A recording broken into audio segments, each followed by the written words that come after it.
نحمده ونستعينه ونؤمن به ونتوكل عليه ونعوذ بالله من شرور أنفسنا ومن سيئات أعمالنا من يهده الله فلا مضل له ومن يضلله فلا هادي له وأشهد أن لا إله إلا الله وحده لا شريك له وأشهد أن محمدا عبده ورسوله أرسله بالهدى ودين الحق ليظهره على الدين كله ولو كره المشركون اللهم صل على محمد وعلى آل محمد كما صليت على إبراهيم وعلى آل إبراهيم إنك حميد مجيد اللهم بارك على محمد وعلى آل محمد كما باركت على إبراهيم وعلى آل إبراهيم إنك حميد مجيد أما بعد فإن خير الكلام كلام الله وخير السنن سنن محمد صلى الله عليه وسلم وشر الأمور محدثاتها وكل محدثة بدعة وكل بدعة ضلالة وكل ضلالة في النار يا أيها الذين آمنوا اتقوا الله حق تقاته ولا تموتن إلا وأنتم مسلمون أعوذ بالله من الشيطان الرجيم بسم الله الرحمن الرحيم وأما من خاف مقام ربه ونهى النفس عن الهوى اللهم رب اشرح لي صدري ويسر لي أمري واحلل عقدة من لساني يفقه قولي إن أريد إلا الإصلاح ما استطعت وما توفيقي إلا بالله عليه توكلت وإليه أنيب ബഹുമാന്യരായ സഹോദരി സഹോദരന്മാരെ, സ്നേഹം നിറഞ്ഞ സത്യവിശ്വാസി വിശ്വാസിനികളെ, സർവശക്തനായ അള്ളാഹുവിൻ്റെ വിധിവിലക്കുകളെ ജീവിതത്തിൻ്റെ എല്ലാ സമയ സന്ദർഭങ്ങളിലും പാലിച്ചുകൊണ്ട് അള്ളാഹുവിൻ്റെ തൃപ്തി നേടിയെടുത്ത് ഈ ലോകത്തോട് വിട പറയുന്ന സന്മാർഗികളും സൽക്കർമ്മകാരികളും അതുവഴി സൗഭാഗ്യവാന്മാരുമായി തീരുന്ന വിശ്വാസികളിൽ ഉൾപ്പെടണമേ എന്ന് ആമുഖമായി എന്നെയും തുടർന്ന് നിങ്ങളെയും തഖ്വ കൊണ്ട് ഉണർത്തുകയാണ്, വസിയ്യത്ത് ചെയ്യുകയാണ്. അള്ളാഹുവിൻ്റെ ഇഷ്ടം സമ്പാദിക്കുന്ന വിധത്തിൽ ജീവിതത്തിൻ്റെ എല്ലാ നിമിഷങ്ങളെയും നിയന്ത്രിക്കുവാനും കർമ്മനിരതരമാക്കി തീർക്കുവാനും അവൻ നമുക്ക് മരിക്കുവോളം അനുഗ്രഹം നൽകുമാറാകട്ടെ. മനുഷ്യരെയും ഇതര ജീവജാലങ്ങളെയും വ്യത്യസ്തമാക്കുന്ന, വിഭിന്നമാക്കുന്ന, വേർതിരിക്കുന്ന അടിസ്ഥാനപരമായ ഗുണം വിശേഷ ബുദ്ധിയാണ് എന്ന് നമ്മൾ പറയാറുണ്ട്. പക്ഷേ ഏറ്റവും പ്രധാനപ്പെട്ട മറ്റൊരു ഭാഗം, അതല്ലെങ്കിൽ സ്വഭാവവും സംസ്കാരവുമായി ബന്ധപ്പെട്ട് ജൈവലോകത്ത് ഇതര സൃഷ്ടികളിൽ നിന്ന്, മൃഗങ്ങളിൽ നിന്നൊക്കെ മനുഷ്യനെ വേർതിരിക്കുന്ന ഗുണം ലജ്ജയാണ്, ഹയാ ആണ്. ലജ്ജ നഷ്ടപ്പെട്ടുകൊണ്ടിരിക്കുന്ന ഒരു ലോകത്താണ് നമ്മൾ ജീവിച്ചു കൊണ്ടിരിക്കുന്നത്. ലജ്ജ എന്ന് കേൾക്കുന്ന സമയം അതൊരു നാണം കുണുങ്ങുക, അതല്ലെങ്കിൽ അപകർഷതാബോധം അനുഭവിക്കുക, നാലാള് കൂടുന്ന ഒരു സ്ഥലത്ത് ഒരു കാര്യം വന്ന് രണ്ട് വാക്ക് സംസാരിക്കാൻ പറ്റാത്ത വിധത്തിൽ പിന്നാക്കം പോകുക എന്ന നിലക്കൊക്കെ അതിനെ നമ്മൾ പറയാറുണ്ട്. ഇത് ലജ്ജ എന്നും അല്ലെങ്കിൽ നാണമെന്നും അതൊക്കെ പറഞ്ഞ് കുറച്ചുകൂടി അതിൻ്റെ മറ്റൊരു വേർഷനിലേക്ക് കടന്നാൽ ഉളുപ്പ് എന്നും നാടൻ ഭാഷയിൽ പറയും. അപ്പൊ ഈ നാണവും മാനവും ലജ്ജയും ഉളുപ്പുമൊക്കെ ജീവിതത്തിൻ്റെ പല തലങ്ങളിൽ നിന്ന് കൊഴിഞ്ഞു പോയിക്കൊണ്ടിരിക്കുന്ന ഒരു കാലത്തിലൂടെ വിശ്വാസി സമൂഹം അഥവാ നമ്മൾ മുന്നോട്ട് നീങ്ങുകയാണ്. ഈ സമയത്ത് ഇതര ജീവജാലങ്ങളിൽ നിന്ന് തീർത്തും മനുഷ്യനെ വ്യത്യസ്തമാക്കുന്ന ഗുണം മനുഷ്യനിൽ നിലനിൽക്കണമെന്ന് ഇസ്ലാം ആഗ്രഹിക്കുകയാണ്. പൊതുവെ പ്രകൃതിപരമായ എല്ലാ മനുഷ്യരിലും അതുണ്ട്. ഒരു നിരീശ്വരവാദി, നർമ്മദവാദി പൊതുസ്ഥലത്ത് മൂത്രമൊഴിക്കുന്ന സമയത്ത് അങ്ങനെ ഏത് രൂപത്തിലായിരിക്കും ഒഴിക്കുക എന്ന് ചോദിച്ചാൽ താരതമ്യേനൊന്ന് മാറി നിന്നുകൊണ്ട് സ്വതവേയുള്ള ഒരു ലജ്ജയിൽ നിന്നുകൊണ്ട് ആ കാര്യം നിർവഹിക്കാറുണ്ട്. എന്നാൽ വിശ്വാസിയാകുമ്പോൾ അത് മാത്രമല്ല, ജീവിതത്തിന്റെ എല്ലാ ഭാഗങ്ങളെയും, എല്ലാ നിമിഷങ്ങളെയും, എല്ലാ അനുഭവങ്ങളെയും, രഹസ്യ പരസ്യങ്ങളെയും ഒക്കെ ചൂഴ്ന്നു നിൽക്കുന്ന വിധത്തിലുള്ള ഒരു ആന്തരിക പ്രതിരോധമായി കൊണ്ട് ലജ്ജ മാറും. അതിന്റെ മതകീയമായ ഭാഷയിൽ പറഞ്ഞു കഴിഞ്ഞാൽ അല്ലാഹു സുബ്ഹാനഹു വ തആലയുടെ ഇഷ്ടം നഷ്ടപ്പെടുത്താൻ സാധ്യതയുള്ള കാര്യങ്ങളിൽ നിന്നൊക്കെ മനസ്സാ വാചാ കർമ്മണ മാറി നിൽക്കുന്ന ഒരു പ്രകൃതം നമ്മളിൽ ഉണ്ട് എങ്കിൽ ആ ഫീലിങ്സിനാണ് ആത്മീയമായി ലജ്ജ എന്ന് പറയൽ, അല്ലാതെ നാണം കുണുങ്ങൽ എന്നല്ല. അത് അതിൻ്റെ മറ്റൊരു ഭാഗമായി കടന്നു വരും.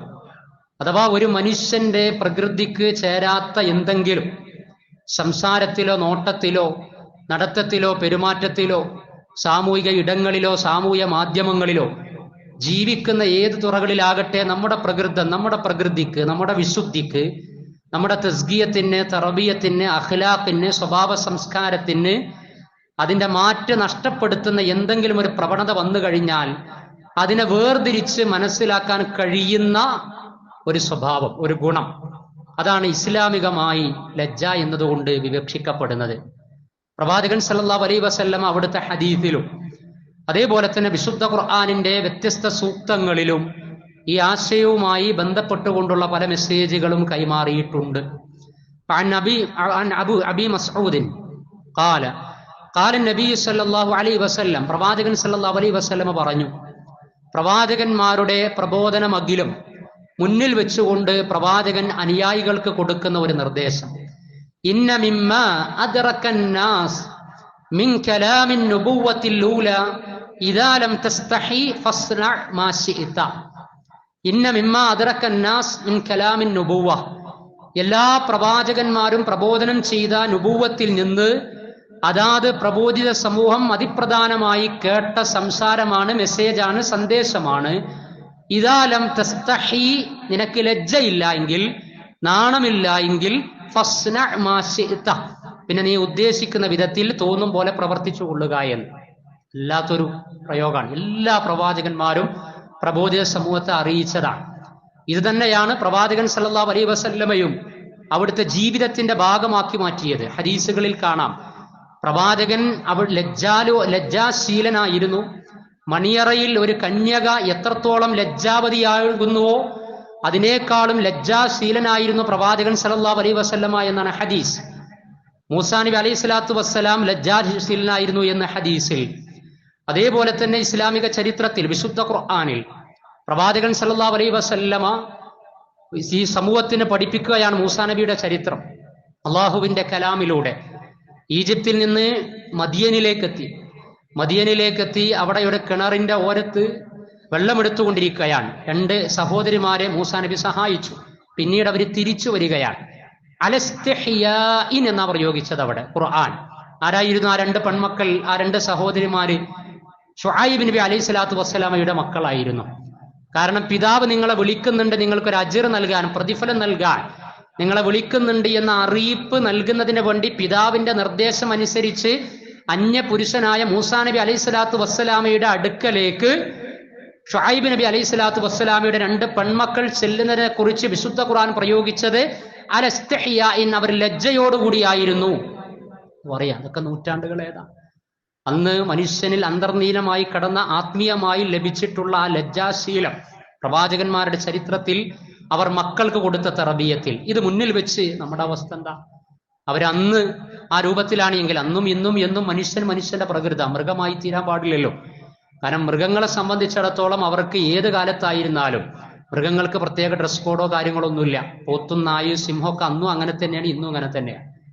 എന്നാൽ മനുഷ്യൻ അങ്ങനല്ല. മനുഷ്യന് നാണവും മാനവും ഒക്കെ കാലത്തിനനുസരിച്ച് അത് കൂടിക്കൊണ്ടിരിക്കുക. പരിഷ്കൃതനായി തീരുമ്പോൾ കൂടുതൽ മെച്ചപ്പെട്ട സംസാരം, അതേപോലെ തന്നെ ഡ്രസ് കോഡ് നല്ല നിലവാരത്തിലേക്ക് ആയിത്തീരണമെന്നാണ്. പക്ഷേ ഇതെല്ലാം തകിടം മറിക്കുന്ന പ്രവണതകൾ വർദ്ധിച്ചുകൊണ്ടിരിക്കുകയാണ്. അതിന്റെ കൂടെ നാടോടുമ്പോൾ വിശ്വാസി സമൂഹം ഓടിക്കൊണ്ടിരുന്നാൽ പിന്നെ നമ്മളും ഇതര സമൂഹവും തമ്മിലുള്ള വ്യത്യാസം എന്തായിരിക്കുമെന്ന് ആലോചിക്കണം.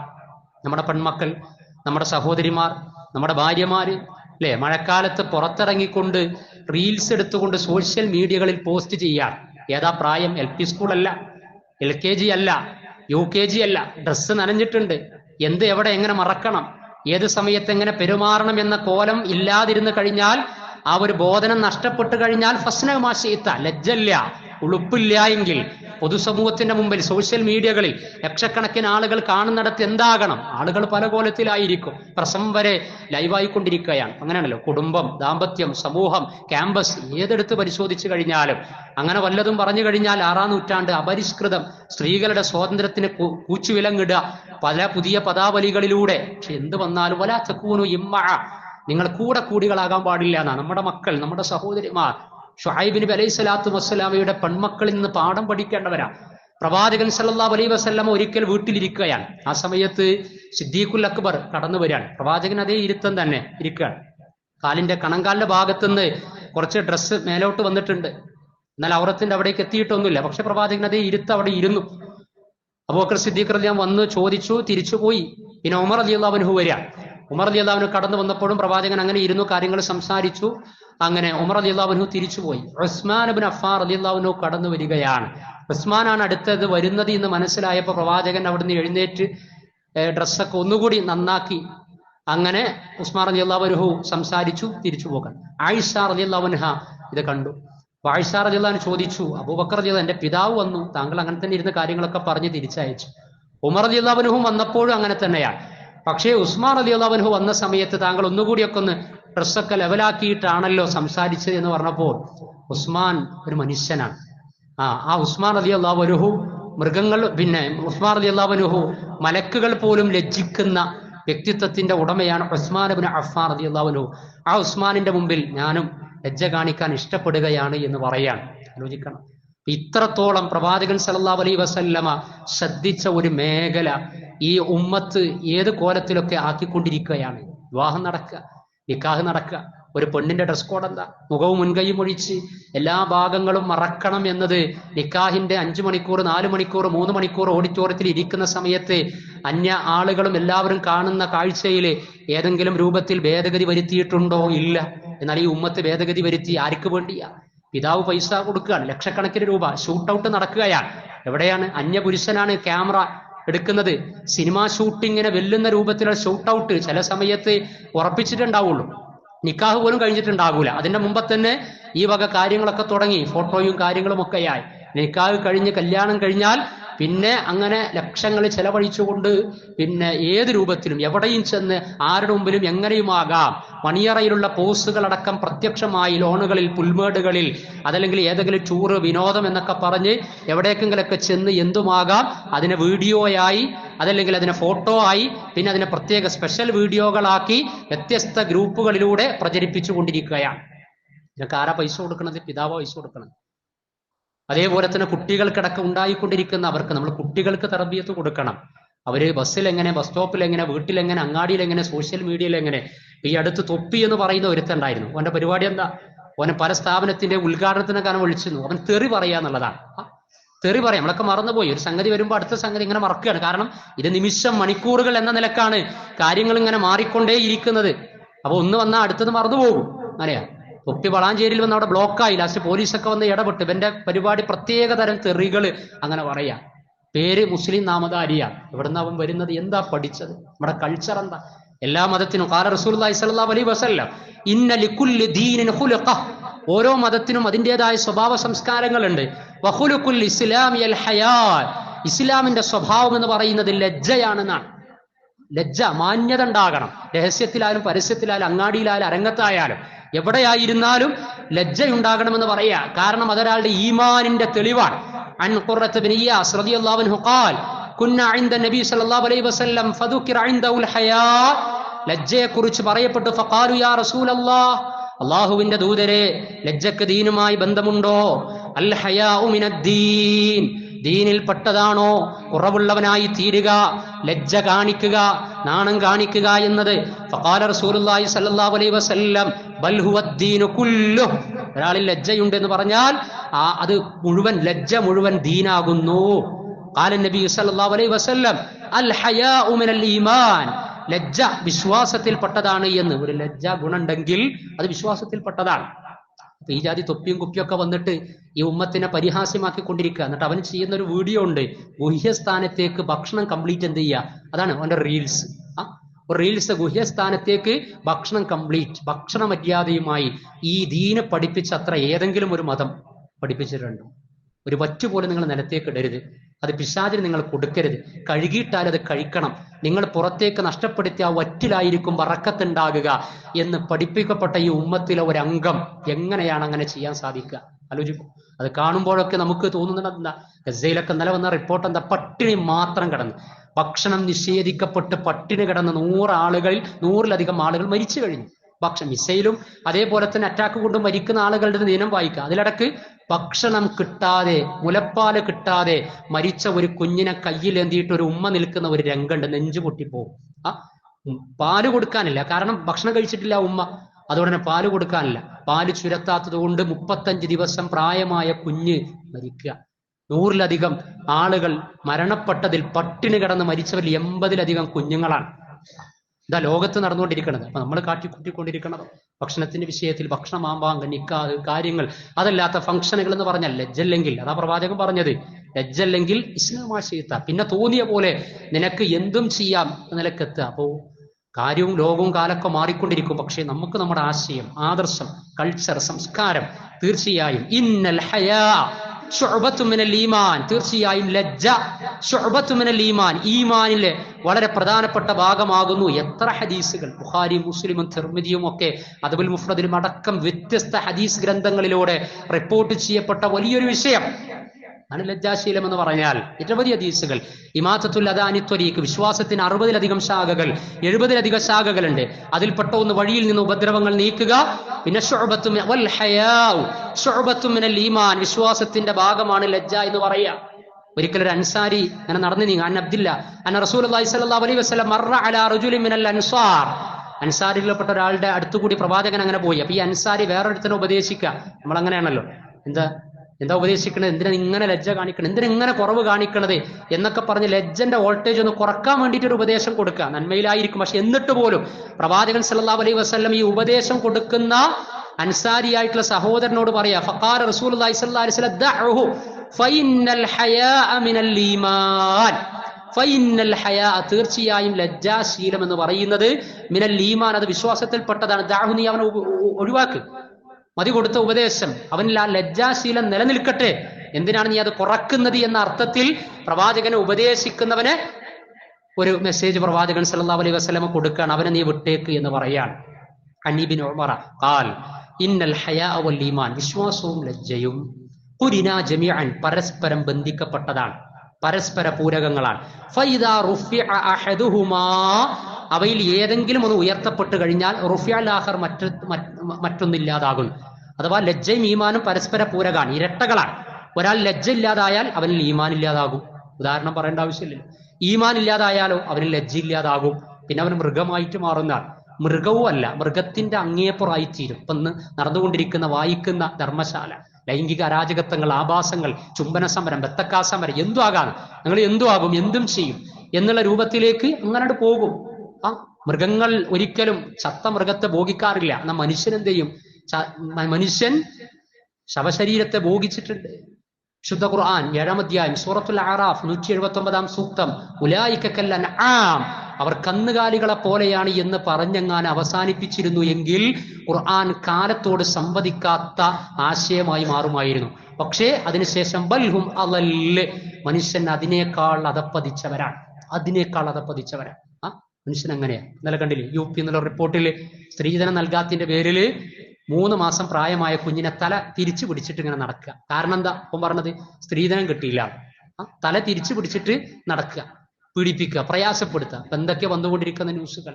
ഉലൈക കൽ അൻആം എന്ന് പറഞ്ഞ് അവസാനിപ്പിച്ചിരുന്നുവെങ്കിൽ ലജ്ജിക്കേണ്ടി വരുമായിരുന്നു. കാരണം മനുഷ്യന്റെ കാട്ടിക്കൂട്ടലുകൾ കണ്ടിട്ട്. അപ്പൊ പറഞ്ഞു വരുന്നത്, വിശ്വാസി സമൂഹം ജാഗ്രത ആകണം. നമ്മുടെ മക്കളെ പഠിപ്പിക്കണം. ആൺകുട്ടി, പെൺകുട്ടി, മിംഗ്ലിങ്, ഇതൊക്കെ എവിടെ, എങ്ങനെ എന്നതിനെ കുറിച്ചൊക്കെ കൃത്യമായി അറിയണം. ഈമാൻ നഷ്ടപ്പെടുത്തുന്ന ലിബറലിസം ലജ്ജ കാർന്നു തിന്നുകൊണ്ടിരിക്കുകയാണ്. ക്യാൻസർ മനുഷ്യന്റെ ആരോഗ്യത്തെ, സുസ്ഥിതിയെ കാർന്നു തിന്നുന്നതിനേക്കാൾ വേഗത്തിലാണ് ലിബറലിസം ഈ ജാതി സ്വഭാവ ഗുണങ്ങളെ കാർന്ന് തിന്ന് കൊണ്ടിരിക്കുന്നത് എന്ന് നമ്മൾ മനസ്സിലാക്കണം. പണ്ടൊക്കെ ഒരു വാപ്പി മോനും അല്ലെങ്കിൽ ഒരു സഹോദരനും സഹോദരിയും പുറത്ത് ടൗണിലൂടെ ഒക്കെ പോകുമ്പോൾ എങ്ങാനും വാൾ പോസ്റ്റിൽ വല്ല സിനിമാ പോസ്റ്ററും കണ്ടാൽ ചെറിയൊരു ഭാഗം പണ്ടത്തെ കാലം അതിനനുസരിച്ച് ഒരു സ്ത്രീയുടെ ഏതെങ്കിലും ഒരു നിമ്നോന്നതി കാണിച്ചു കഴിഞ്ഞാൽ ശരീരഭാഗം ഉണ്ടെങ്കിൽ തലം കെട്ടി തിരിക്കും, അല്ലെ? അങ്ങോട്ട് നോക്കരുത് എന്ന നിലയ്ക്ക് ഒരു ലജ്ജ ഉണ്ടായിരുന്നു, ഒരു കുറവുണ്ടായിരുന്നു, നാണും മാനും ഉളുപ്പുണ്ടായിരുന്നു നമുക്കൊക്കെ. പക്ഷെ ഇന്ന് കുടുംബസമേതം നമ്മൾ അള്ളാഹ് തന്ന നിഅമത്തിന്റെ അടിസ്ഥാനത്തിൽ ഉണ്ടാക്കിയ വീട്ടിലിരുന്നിട്ട് വൈഫൈയും എല്ലാം ഉപയോഗപ്പെടുത്തിയിട്ട് അനുസ്യൂതം അനവരതം തുറന്നുകൊണ്ടിരിക്കുക. വല്യപ്പയും വല്യമ്മയും വാപ്പിയും ഉമ്മയും മക്കളും സഹോദരനും സഹോദരിയും ആ കടന്നു വരുന്ന കാഴ്ചകളിൽ പെണ്ണിന്റെ കോലം എന്താണ്, എങ്ങനെ സ്ക്രീൻ ചെയ്യുന്നില്ല, വിലയിരുത്തുന്നില്ല, ഒരുമിച്ച് അതിടറ ഇതിടറ എന്നൊക്കെ പറഞ്ഞ് അങ്ങോട്ടും ഇങ്ങോട്ടും റിമോട്ടായിട്ട് അവസാനം ഈ കുട്ടികൾക്ക് കിട്ടുന്ന മെസ്സേജ് എന്താ? കാലം എങ്ങനെയാ, ലോകം എങ്ങനെയാ, അതിന് പല ഡാൻസും അതും ഇതൊക്കെ ആയിട്ട് സുംബ ഡാൻസ് ആയിട്ട് വരാൻ അങ്ങേപ്പുറം അല്ലെങ്കിൽ ഡാൻസ് കൊണ്ട് എന്ത് ചെയ്യാൻ പൊറുതി മുട്ടിക്കൊണ്ടിരിക്കുക. നമ്മളൊക്കെ കോളേജിലെ കുട്ടികൾ എങ്ങനെ ഡാൻസ് ഒന്ന് കുറക്കാന്ന് ആലോചിക്കുക. കാരണം ടൂർ പോകുമ്പോഴും ഡാൻസ്, എന്തെങ്കിലും ഒരു ഫംഗ്ഷൻ വന്നാൽ ഡാൻസ്, പെരുന്നാൾ വന്നാൽ ഡാൻസ്, ഓണം വന്നാൽ ഡാൻസ്, അതിന്റെ ഇടയിൽ കൂടി നന്നാക്കാൻ വേണ്ടിയിട്ട് ഡാൻസ്.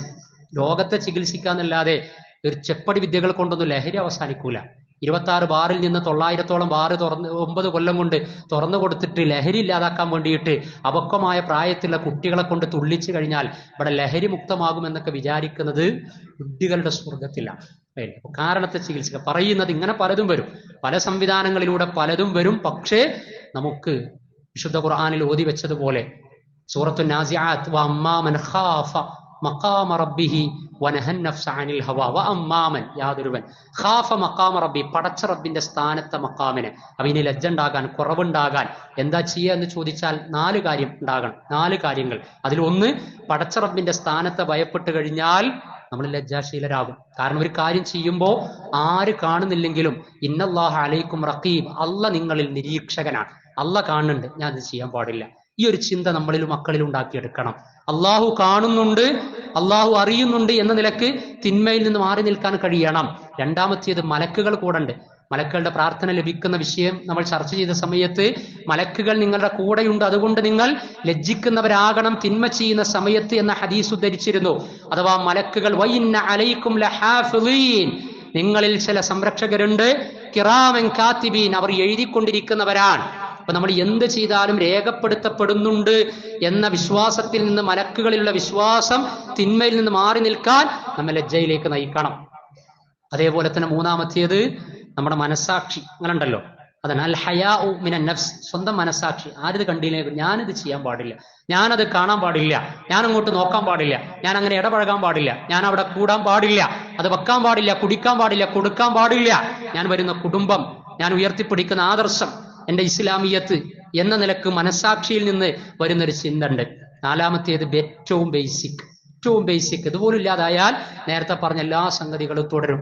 എന്താ? അൽ ഹയാഉ മിനൻ നാസ്, ജനങ്ങളെ കുറിച്ച്, മനുഷ്യന്മാരെ കുറിച്ചുള്ള ലജ്ജ അത് നഷ്ടപ്പെടുക. ഒരു നല്ല മനുഷ്യനെ കണ്ടാൽ എന്ത് ചെയ്യും? വലിക്കുന്ന ആള് അതൊന്ന് ഒഴിവാക്കും. കാരണം എന്താ? ഒരു സ്വാലിഹായ മനുഷ്യൻ, സാത്വികനായ മനുഷ്യൻ അങ്ങനെ വരുന്ന സമയത്ത് അയാളെ മുമ്പിൽ വെച്ച് വലിക്കുക, ഒരു തിന്മ ചെയ്യുക, ഒന്ന് നെഗറ്റീവ് ആകുക, ഇത് ആഗ്രഹിക്കൂല. അതെങ്ങനെയാ?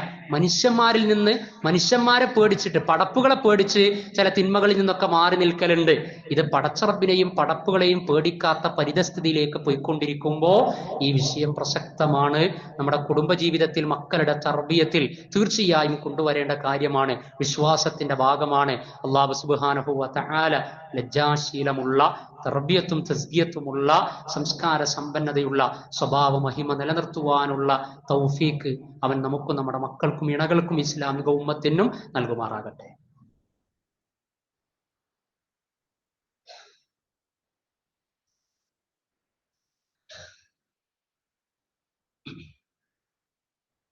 അൽഹംദുലില്ലാഹ് അൽഹംദുലില്ലാഹില്ലദീ തതിമ്മു സ്സാലിഹാത്ത് വസ്സലാത്തു വസ്സലാമു അലൽ ഖാഇൽ ഇന്നമാ ബുഇസ്തു ലിഉതമ്മിമ മകാരിമൽ അഖ്ലാഖ്.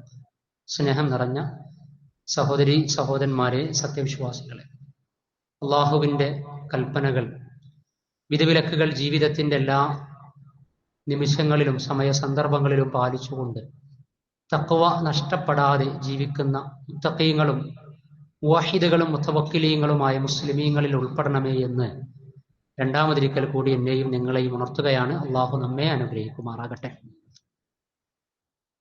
കഴിഞ്ഞ വർഷം ഈ മാസം ജൂലൈ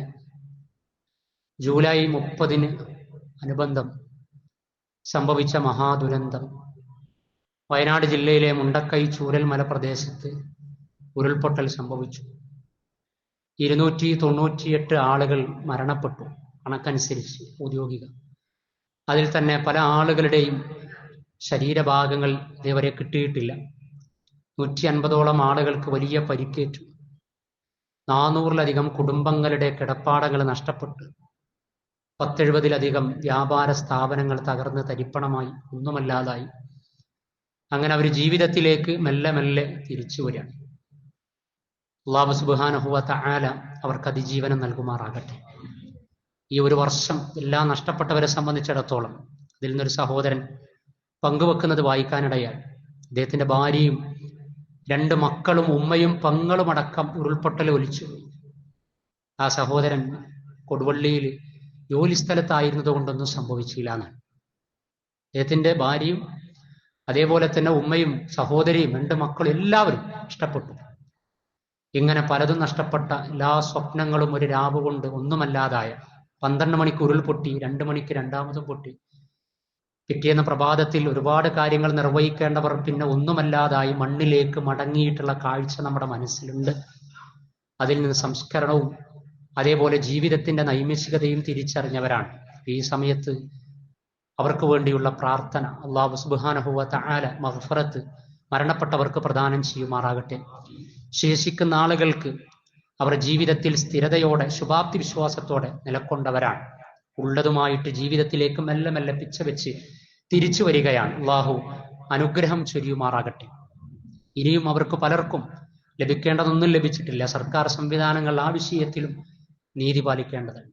പാവപ്പെട്ട മനുഷ്യർ, കൂലിപ്പണിക്ക് പോകുന്ന ആളുകളടക്കം നൽകിയ പണത്തൊട്ടുകൊണ്ട് 700 കോടിയിലധികം രൂപ സമാഹരിച്ച് ദുരിതാശ്വാസ നിധിയിലേക്ക് എത്തി. ഒരു വർഷമായിട്ടും അതിൽ 100-ൽ താഴെ കോടി മാത്രം, കണക്കനുസരിച്ച് 90 കോടി മാത്രം ചിലവഴിച്ചില്ല. ഒരു സഹോദരി പറയാ, കഴിഞ്ഞതിൽ അകപ്പെട്ട ഈ കഴിഞ്ഞ ഡിസംബറിലാണ് എന്റെ സർജറി കഴിഞ്ഞത്, 70,000 രൂപയായി, ഇതിന്റെ ഇരയാണ്, ഒന്നും കിട്ടിയില്ല. മറ്റൊരു സഹോദരൻ പറയാണ്, കിടപ്പാടം എല്ലാം നഷ്ടപ്പെട്ടു, ഒന്നുമില്ല എനിക്ക്, പക്ഷെ ഇന്നേ വരെ ഒന്നും കിട്ടിയിട്ടില്ല എന്ന്. അതൊക്കെ കൃത്യമായി അനലൈസ് ചെയ്ത് അതിന്റെ അർഹരായ ആളുകളിലേക്ക് എത്തിക്കണം. ലാഗിങ് ഒരു നിലക്കും പാടില്ല. കാരണം പാവപ്പെട്ട മനുഷ്യർ കൂലിത്തൊഴിലെടുത്ത് കൂലിപ്പണിക്ക് പോയി കിട്ടുന്നതിൽ നിന്ന് 500 കിട്ടുന്ന മനുഷ്യൻ ആ രംഗം കണ്ടിട്ട് അതിൽ നിന്ന് ഒരു 250 കുട്ടികൾ അവരുടെ കുഞ്ചികൾ ശേഖരിച്ചു വെച്ചത് എന്താണോ അതെല്ലാം കൊടുക്കുക. അതൊക്കെ കൊടുത്തത് എന്തിനു വേണ്ടിയാ? ഞങ്ങളെപ്പോലെ സഹജീവികളോടുള്ള സ്നേഹത്തിന്റെ ഭാഗമാണ്. ഏത് സമയത്തും എന്തു സംഭവിക്കുന്ന ഒരു ലോകത്ത് അവർ അനുഭവിച്ച പരീക്ഷണം വലുതാണ്. അവർ അതിൽ നിന്ന് രക്ഷപ്പെട്ടു വരട്ടെ. അതിന് ഈ സ്വത്ത്, ഈ സമ്പത്ത്, ഈ 100 രൂപ, ഈ 250 രൂപ ഉപകാരപ്പെടുമെങ്കിൽ എത്രയും വേഗം ഉപകാരപ്പെടട്ടെ എന്ന ചിന്തയോടുകൂടി നിസ്വാർത്ഥമായി നൽകിയത് വെറുതെ അങ്ങനെ ഒരു അസറ്റാക്കി നിർത്തി എന്തെന്നില്ലാത്ത രൂപത്തിലെ നിസ്സംഗത ഉണ്ടാകാൻ പാടില്ല. കാരണം ഒരു വർഷം തികയും, നമുക്കറിയാലോ, ഒരു പരീക്ഷണം പ്രയാസമൊക്കെ ഉണ്ടായാൽ സാധ്യത ഉണ്ടെങ്കിൽ ആ സാധ്യത പരമാവധി വേഗത്തിൽ ജീവകാരുണ്യ പ്രവർത്തന രംഗത്തൊക്കെ പ്രവർത്തിക്കുന്നവരാണ് നമ്മൾ. ഒരു അർഹരായ ആളുകളെ കണ്ടു കഴിഞ്ഞാൽ എങ്ങനെയെങ്കിലും ആ വിഷയം വളരെ പെട്ടെന്നൊന്ന് പരിഹരിച്ചു കൊടുക്കുക എന്നുള്ളതാണ് നമ്മുടെ മനസ്സിലുണ്ടാകൽ. അതിനുള്ള സംവിധാനം ഉണ്ടായി കഴിഞ്ഞാൽ വളരെ പെട്ടെന്ന് നടക്കണം. അതേപോലെ നമ്മെ സംബന്ധിച്ചിടത്തോളം അതിൽ നിന്ന് പാഠം ഉൾക്കൊള്ളണം. നമ്മൾ വിനയാന്വിതരാകണം. ഓരോ കാഴ്ചകളും നമ്മളെ തീർച്ചയായിട്ടും ജീവിതാവബോധം ഉണ്ടാക്കണം. സഹജീവി സ്നേഹം വർദ്ധിപ്പിക്കണം. ക്ഷേമ പ്രവർത്തനങ്ങളിലേക്ക് ഇറങ്ങിത്തിരിക്കണം. ഒരു മനുഷ്യന്റെ പ്രയാസം നീക്കിയാൽ അള്ളാഹു നമ്മുടെ ഇഹലോകത്തെയും പരലോകത്തെയും പ്രയാസം നീക്കിത്തരും എന്ന ഹദീസ് നമുക്കുണ്ടാകണം. കൂടെ നമ്മുടെ എടുപ്പുകൾ, നിർമ്മാണ പ്രവർത്തികൾ, വികസന പദ്ധതികൾ അതൊക്കെ മണ്ണിനോടും മനുഷ്യനോടുമുള്ള ബാധ്യതയെ നിർവഹിച്ചുകൊണ്ടാകണം. അതിലും വിവേകമുണ്ടാകണം. കാലമറിയണം, ലോകമറിയണം. തീർച്ചയായും അതിനനുസരിച്ചുള്ള കാര്യങ്ങളൊക്കെയാണ് ആ വിഷയത്തിൽ ഉണ്ടാകേണ്ടത്. അങ്ങനെ ഒരുപാട് ചിന്തകൾ ഈ സമയത്ത് ഉരുൾപൊട്ടൽ നടന്ന ഒരു വർഷം പിന്നിടുമ്പോൾ നമ്മുടെ മനോമുകുരത്തിൽ ഉണ്ടാകണം. അല്ലാഹു സുബ്ഹാനഹു വ തആല അവർക്ക് അനുഗ്രഹം ചൊരിയുമാറാകട്ടെ. മരണപ്പെട്ടവരുടെ ബർസഖ് അല്ലാഹു സ്വർഗീയ അനുഭൂതിയുള്ളതാക്കി തീർക്കുമാറാകട്ടെ. പൊടുന്നനെയുള്ള അത്തരത്തിലുള്ള ദുരന്തങ്ങളിൽ നിന്ന് അല്ലാഹു നമ്മെ എല്ലാം സംരക്ഷിക്കുമാറാകട്ടെ. അല്ലാഹുവെ, അങ്ങനെയുള്ള പ്രയാസ പരീക്ഷണങ്ങളിൽ അങ്ങനെയുള്ള പീഡിതരുടെ, പരീക്ഷിതരായിരിക്കുന്നവരുടെ കൂടെ നിലയുറപ്പിക്കുവാനും അവർക്ക് വേണ്ട കാര്യങ്ങൾ നിസ്വാർത്ഥമായി നിർവഹിക്കുവാനുമുള്ള മനസ്സ് ഞങ്ങൾക്ക് നീ നിലനിർത്തി തരണമേ നാഥ. അള്ളാഹുവെ, അതിനേക്കാളും വലിയ ദുരന്തങ്ങളിലൂടെ കടന്നു പോകുന്ന ഫലസ്തീനികൾ, ഗസ നിവാസികൾ, അള്ളാഹുവെ, അവർക്ക് നീ അതിജീവനം നൽകണമേ നാഥ. അള്ളാഹുവെ, ചെറിയ അവരുടെ പോരാട്ട നിമിഷങ്ങൾ നീ അതിന്റെ പൂർണ്ണ രൂപത്തിൽ അവരുടെ വിജയത്തിലേക്ക് എത്തിക്കണമേ നാഥ. അള്ളാഹുവെ, പോരാളികൾക്ക് നീ ശക്തി പകരണമേ നാഥ. ഇനിയും ദുരുദ്ദേശവുമായി എവിടേക്ക് കടന്നു വരുന്ന സയനിസ്റ്റ് സാമ്രാജ്യത്വ അധിനിവേശ ശക്തികളെ നീ തകർക്കണമേ നാഥ. അള്ളാഹുവെ, മരണപ്പെട്ടവർക്ക് നീ മഗ്ഫിറത്ത് നൽകണമേ റബ്ബേ. ഞങ്ങളുടെ മാതാക്കളിൽ, പിതാക്കളിൽ, സഹോദരി സഹോദരന്മാരിൽ ഞങ്ങൾക്ക് മുമ്പേ മരിച്ചു പിരിഞ്ഞവർ, ഞങ്ങൾക്ക് വേണ്ടി ഒന്നുമല്ലാത്തൊരു കാലത്തെല്ലാം നീക്കിവെച്ച നൽകിയ സ്നേഹം നൽകിയ മാതാപിതാക്കൾ, അള്ളാഹു അവർക്കൊക്കെ നീ മഗ്ഫിറത്തും റഹ്മത്തും പ്രദാനം ചെയ്യണമേ റബ്ബേ. അള്ളാഹുവെ, ഞങ്ങൾ രോഗികളായ ആളുകൾ, പലവിധ അസുഖങ്ങളാൽ പ്രയാസപ്പെട്ടുകൊണ്ടിരിക്കുന്നവർ, അള്ളാഹു അവർക്ക് നീ ശമനം പ്രദാനം ചെയ്യണമേ നാഥ. ചികിത്സ നീ ഫലപ്രദമാക്കി തീർക്കണമേ റബ്ബേ. അള്ളാഹുവെ, ഞങ്ങളുടെ എല്ലാ നല്ല ഉദ്ദേശങ്ങളും നീ സഫലമാക്കി തരണമേ നാഥ. അള്ളാഹുവെ, ഈ പുതിയ കാലത്ത് ജീർണത വർദ്ധിച്ചുകൊണ്ടിരിക്കുന്ന സമയത്ത് ധർമ്മത്തിന്റെ, സദാചാരത്തിന്റെ, സൽഗുണ സമ്പന്നതയുടെ കൂടെ അടിയുറച്ചു നിൽക്കുവാനുള്ള ഇസ്ലാമിക ബോധം ഞങ്ങളുടെ കുടുംബത്തിൽ നീ നിലനിർത്തി തരണമേ നാഥ. അല്ലാഹുമ്മ ഗ്ഫിർ ലിൽ മുഅ്മിനീന വൽ മുഅ്മിനാത്ത് വൽ മുസ്ലിമീന വൽ മുസ്ലിമാത്ത് അൽ അഹ്യാഇ മിൻഹും വൽ അംവാത്ത് ഇന്നക മുജീബുദ് ദഅവാതി യാ ഖാദിയൽ ഹാജാത്ത്. അല്ലാഹുമ്മ ഉൻസുർ ഇഖ്വാനനാ ഫി ഫലസ്തീൻ. അല്ലാഹുമ്മ ദമ്മിർ മൻ ദമ്മറഹും. അല്ലാഹുമ്മ മസ്സിഖ് മൻ മസ്സഖഹും. അല്ലാഹുമ്മ ഉൻസുരിൽ മദ്ലൂമീന ഫി ജമീഇ അൻഹാഇൽ ആലം. റബ്ബനാ ആതിനാ ഫിദ് ദുനിയാ ഹസന വഫിൽ ആഖിറതി ഹസനതൻ വഖിനാ അദാബൻ നാർ. റബ്ബനാ സ്രിഫ് അന്നാ അദാബ ജഹന്നം ഇന്ന അദാബഹാ കാന ഗറാമാ ഇന്നഹാ സാഅത് മുസ്തഖറൻ വമുഖാമാ. റബ്ബനാ തഖബ്ബൽ ദുആഅനാ. റബ്ബനാ തഖബ്ബൽ ദുആഅനാ. റബ്ബനാ തഖബ്ബൽ മിന്നാ ഇന്നക അൻതസ് സമീഉൽ അലീം വതുബ് അലൈനാ ഇന്നക അൻതത് തവ്വാബുർ റഹീം. വസ്സലാത്തു വസ്സലാമു അലാ റസൂലിക്കൽ കരീം.